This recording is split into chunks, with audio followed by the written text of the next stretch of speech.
Right,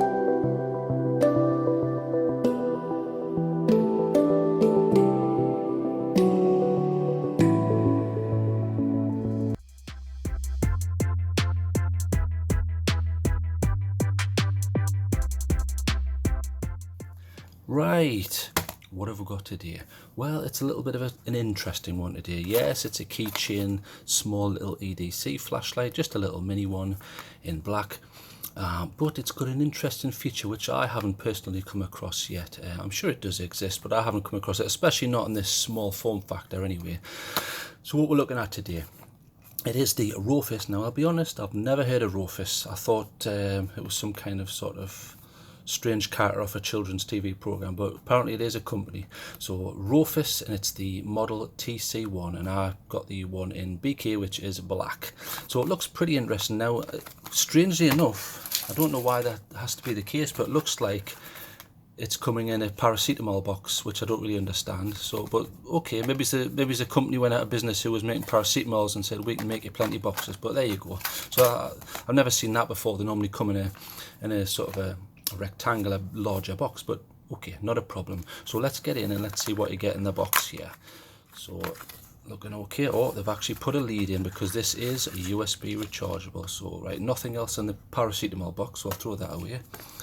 We'll take all this out, make sure we've got the whole lot there, something in a bag. Right, so that's everything in there. Right, let's see what we've got. So manual first, which I never read, but I'll have a quick look over. Flashlight user manual.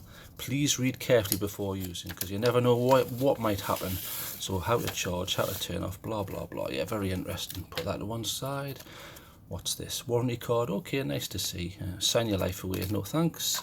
And what's this? So humongous big bag here with a tiny little okay, well, that is actually needed. So that's a tiny little split link. So the split link allows you to attach it to your keyring. So there should be, and there it is, yeah.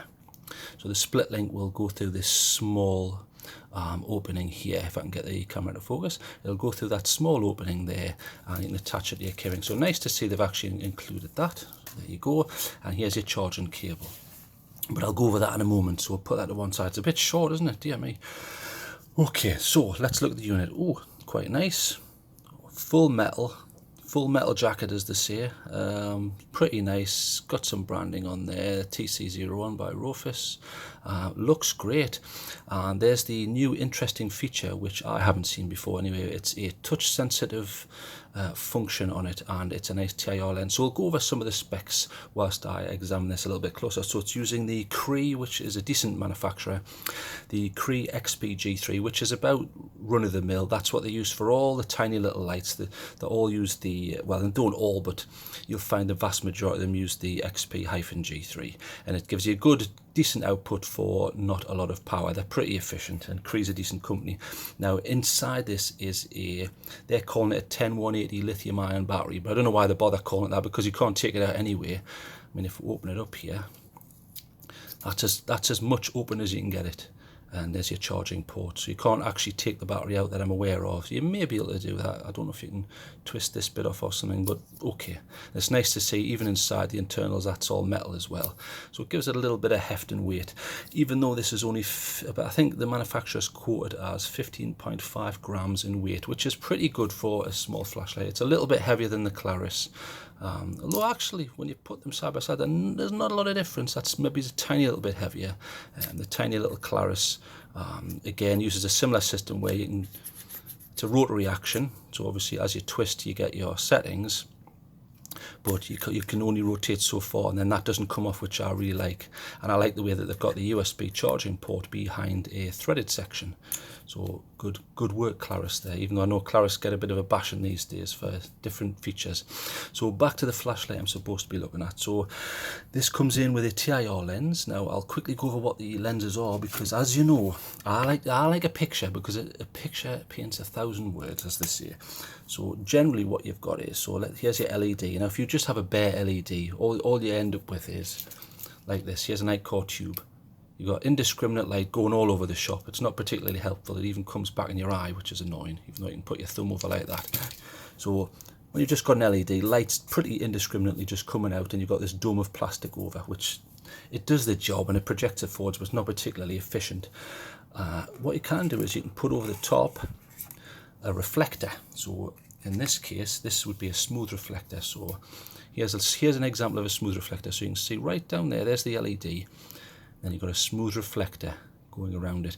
Now what happens is, light obviously comes from your LED, like this, direct, and then as it hits the wall, you get what's called spill. So spill is just all the light that's coming out. But you also get bounced light. So the light bounces, and this reflector creates a spot. So that's your directed light. Now it's more intense and it's designed to throw further. So if we were to turn this on, I shall show you. Now, can you see what the problem is? Yes, you've got your spill here, and there's your spot, but what you can see the problem, you're obscuring detail. This is great for throwing distance, but up close, useless. Imagine trying to disarm a bomb or change a fuse. You're out of luck, you're not going to see a lot. Now, yes, you can get around that by reducing the amount of light that comes out, but you shouldn't have to do that, because then you've got less light to work with. So the other way around that is to use what's called an orange peel reflector. So instead of it being completely smooth, it's roughed up. You've got pits and aberrations, so it's no longer a smooth surface. So an example of that would be the jet beam. I think this is the jet IIMK. Now can you see it's got a reflector, but it's got small little pits and aberrations in it. So what happens then is, instead of getting a beam profile hitting the wall like that, it's more like this. So it's transitioned between this, what I would term a hotspot, and this spill. So what happens is, if I turn this on, now this is a rotary action. So yes, there's a spot, but can you see it's not really obscuring detail. I understand, you know, depending on the output level is how marked that effect is, but you can see you've got your spill here. If I'll turn it up a little there. Right, you can still see it's still obscuring detail a little bit, but not as bad as a smooth reflector. So you probably think, well, just use that all the time. Well, the drawback of that is it's slightly better up close, but you can't throw as far because it's less designed for throw. So it's I would call this, in my personal opinion anyway, this is more for a mid-range if you are working slightly far out or slightly close up, but not too close up. Now the far end of the scale is to use a TIR reflector. So if you're working close up, there's your LED. Now normally light would travel out like that, but what you do is right over the top you plonk this lens, this solid, this is all solid, and light goes through and bounces around within the medium. Very little loss of light in that transmission through the medium, and then it exits how you define as how you've designed the surface. So you can either have like it coming out smoothly, or you can have pitted surfaces. And I mean, if we look at this one for the Rofis, it almost looks, it reminds me of like a bug's eye, where you get this sort of faceted honeycomb type look. And what you're doing there is you're making the light diffuse. The whole thing is diffuse. So for example, if we turn this one on, that's at full power there. But can you see there's something of a spot there, but it's obscuring no detail, and you've got this beautiful diffuse light here. The whole thing is diffuse. So that's excellent up close. Obviously the drawback of that is it's useless at distance. You know, you're not going to be able to fire this across a field and see very much because it's too diffuse. There's nothing driving that in the direction where you want. So there's your three options. So what they've gone for this one is a TIR lens. Now the other nice thing about a TIR lens is the distance from the LED doesn't have to be very big. I mean, if you look at something like a smooth reflector, look at the distance between the LED down here. You've got this huge big bowl. Now that takes up space, so it makes sense for a EDC small keychain light to have an LED. Sorry, my problem there.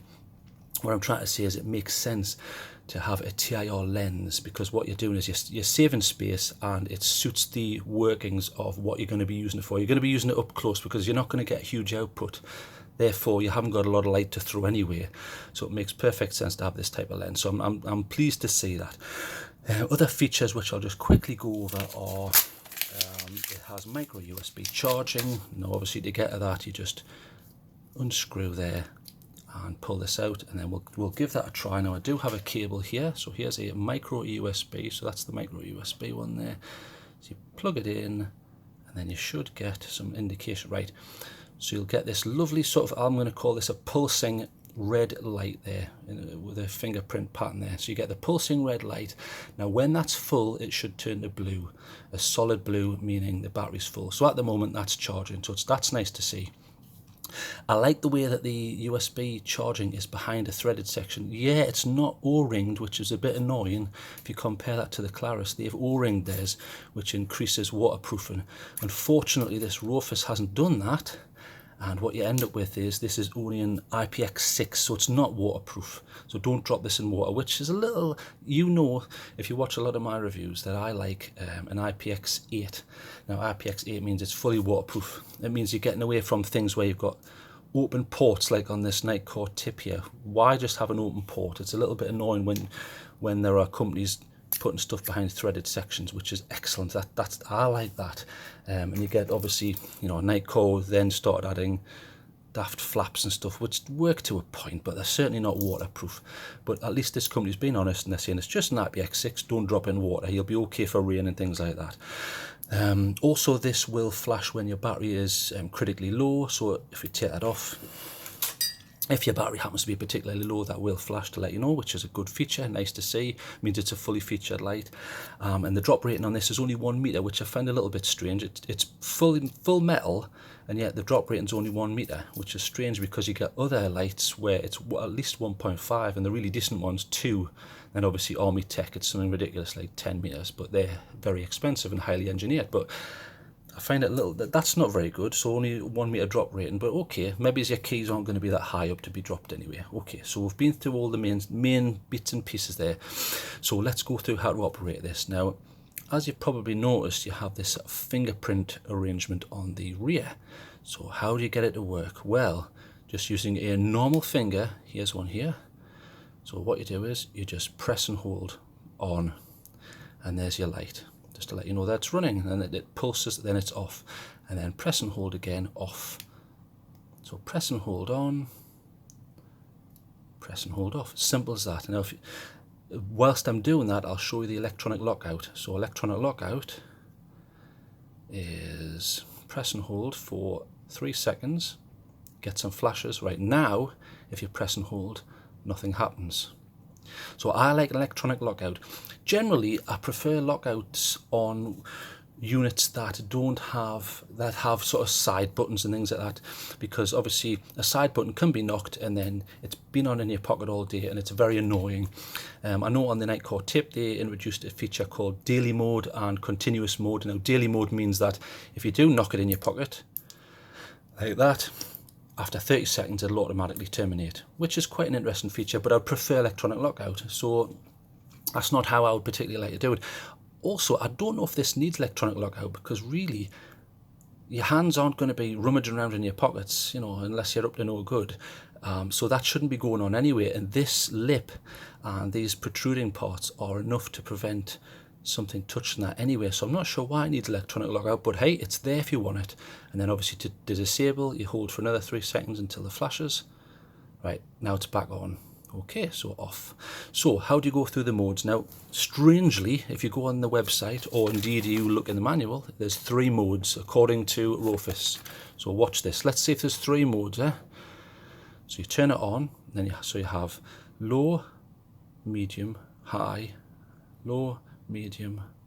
Now, do you see what's happening there? There seems to be 4 modes. So you've got medium, high, low, then a bit lower, medium, high, low, then a little bit lower.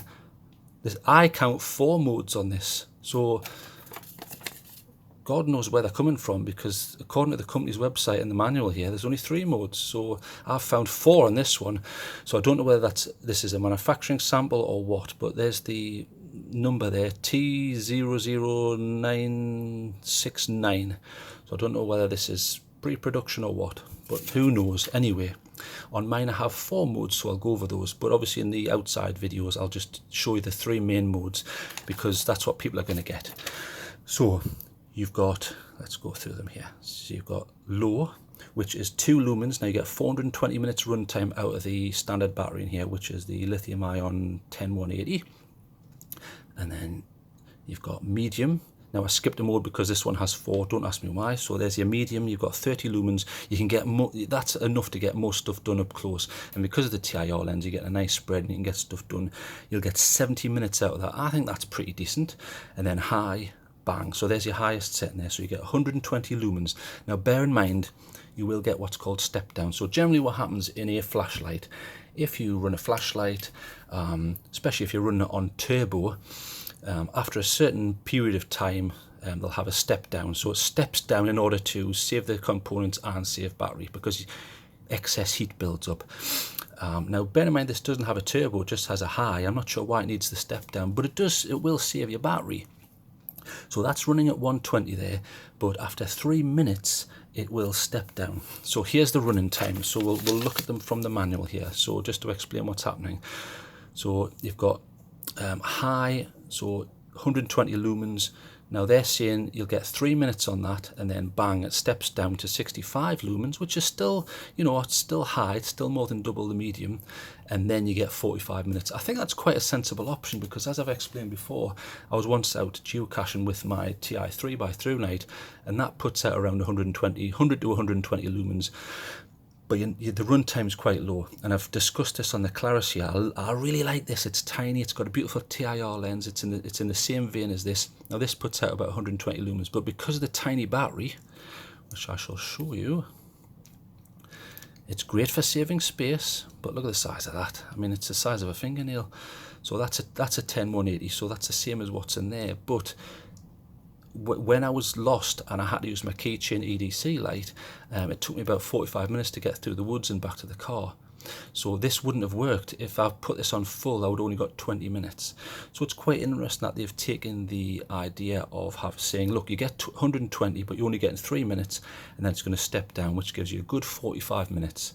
And I think 65 lumens is probably enough, as long as you're slow and steady and you're working up close. I mean, obviously, if you're duck hunting or looking for a predator, it's probably not the light that you need.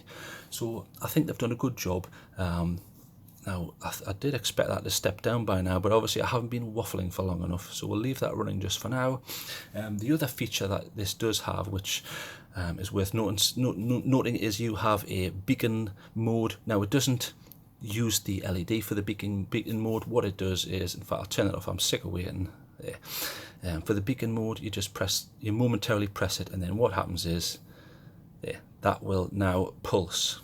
So you could leave that somewhere just as a positioning light, or if you were staying in a hotel or you were camping, you could put it somewhere visible within line of sight anyway, and then what happens is you'll be able to see that in the distance, which is quite an interesting feature. And I presume the output of the LED behind the touch sensor is low enough where it's considered almost a parasitic drain rather than a large drain, and you're having to worry about the battery. And then momentary touch, oops, come on, there, to turn off. So I think this is a pretty interesting unit. As I've said, I really like this one, and they use the same battery and very, very similar TIR lens there. Very, very, very similar. But I think that the fact that they've put the step down in here is quite intelligent, and it's got e-lockout, which the other ones don't. So I think they've done a pretty good job. I don't know why this one has 4 modes, but hey, maybe I'm just lucky. So let's compare it. So move that out of the way. I just want to compare it, size and features. So if we were to compare this to the Claris, I think the Claris is more waterproof, because that's behind a threaded and O-ringed section for charging. But most people aren't going to be, you know, diving off cliffs and stuff with their car keys in their pocket anyway. So maybe I'm being a little bit extreme. This feels a little bit heavier than the Claris, but really it's slightly shorter, and it has a lovely sort of touch sensor. This is pretty feature packed with electronic lockout and the what I would call like a beacon mode or positioning light, and it looks cool. It's quick. You're not having to use a rotary action, you just press it. I'm very impressed actually. I would still prefer to get that, even though they've got a very similar output, but battery's going to last longer because of the step down on there. So I'll put them together just so you can see the size. Some other options that you might want to consider are the Nighthawk tube, but I've discussed before, the LED is useless. It's going all over the shop, including back in your eyes, which is ridiculous for a flashlight, but it's cheap. And I was quite impressed when I tested this against a fake. The run times were actually better than what the manufacturer's quoted, so Nightcore, well done. So there's another option. I mean, look, the size. For the size, you might as well get the Rofis. It's much better. Some of the little options you could have are the Jet beams, small AAA here. Great, uses a little TIR lens. You're getting about 120 lumens. Nice beam, nice pattern. I like that one. I like the finish on that one. It's almost like a ceramic pot. But again, look at the amount of space that's taken up. Look, you might, yeah, the battery's going to last longer, but this looks cool. So you can put that there. The other options are the Astrolux A01, which quite a nice beam, and it's one of my favorite type of reflectors. It's the orange peel, so quite interesting. Probably an orange peel is not the best for this amount of output. Orange peel should be for like 300 lumens, that sort of range, because it doesn't really make much difference up close. I think the TIR is great for up close, so, but that's quite heavy. And look at the size difference there, crumbs, half. Okay, and then obviously you've got the couple of night cores here. You've got the tip, which has decent runtime. Runtime on this is half of this. You get about 15 minutes on here and half an hour on here on the maximum. But this has a 500 milliamp hour battery, and this is about a 280 milliamp hour battery. But this is TIR, whereas this is what I would call a frosted. But obviously the outputs are, look, that they're big in comparison to the smaller Rofis here. You know, you're getting, this one goes up to 380, 360 lumens. So do you want to carry something which is similar weight, but obviously it's a little bit more bulky? Look, you've got this added section here, and they're both USB chargeable, but that's much bigger.